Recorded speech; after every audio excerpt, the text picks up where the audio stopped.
my dear friends and viewers. Now, why did I use ciao? Ciao is in Italian hello, and why Italian? Because the story that I'm going to explain today has the characters of Italian origin. And if you guessed with the story that I'm going to do, you already have your basics on Polish. And if not so, that's what I'm here for. And the story that we are going to do today is the Tempest.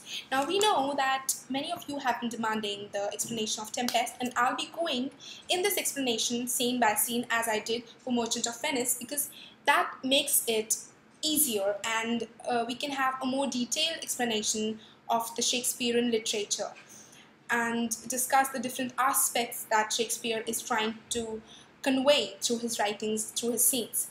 Now, let's go in the first scene straight away, not wasting any time. Now, in the first scene, we see that the scene starts amidst a tempest. A tempest is a windy storm, a fierce storm, and the scene starts amidst a tempest where a ship is stuck. On the ship, on board, we have Alonso, that is the king of Naples, Sebastian, that is the brother of the king, Ferdinand, that is the son of the king and the prince of Naples. We have Gonzalo, the king's counselor. We have Stefano, the king's butler. We have Trinculo, the king's jester. Because at in those times, there was no TV, there was no internet connections. So jester, a person who entertains the king, was the only source of entertainment the king could find. So there we have, jester is important. And so these are the royal crew is on board, and they are returning from the wedding of Claribel, the king's daughter, to the Prince of Tunis in Africa, and they're returning back to Italy. And we see that there is one more badass dude, that is boatswain, a petty officer that is in charge of freaking and anchoring and the ship crew, and he is some person. I personally find his character quite clear. You'll see. The scene starts in a situation of crisis. There is a storm in the sea, and the sailors of the ship are trying to save the ship.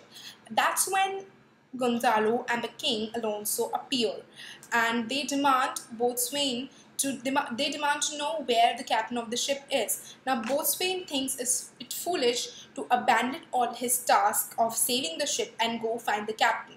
So he asks the king and his counselor to kindly go below deck and save themselves and not interfere with the sailors who are trying to save the ship. But Gonzalo suddenly gets all frustrated and agitated about the fact that the petty officer is trying to raise his voice and is trying to command the king. Okay, now here we see a standard class conflict in this scene. Class conflicts being that in a situation of crisis also, Gonzalo asserts the fact that the king is of a superior class, should be obeyed at all times, and boatswain being of subservient class should obey the king's order no matter what. Now, boatswain is a clear character and does not believe in this class distinction that Gonzalo is trying to assert. He believes that all men at sea are same, are equals. There is no difference. When there is a situation of crisis, one does not care about class, one cares about life. And that fact is clear with boatswain. And that's what he asserts by his subtle and yet sarcastically clear comments that hit home. Now, he says, what cares the roarers of the king? He says the storm does not care about the king or a commoner. And if the king has so much authority, so much power, why doesn't the king use his authority or his power to stop the storm? And these comments hit home. Now, Alonso and Gonzalo realize that it's no point arguing with the ferry chief, the sailor boatswain, because I think somewhat they realize what's at stake. So they both agree and they both go below deck, and boatswain continues his job of trying to save the ship. That's it about the scene 1 of Act 1 of Tempest, and I'll be coming soon with the scene 2 of the Tempest. So stay tuned, stay watching, and subscribe if you're not a subscriber. So take care and see you soon.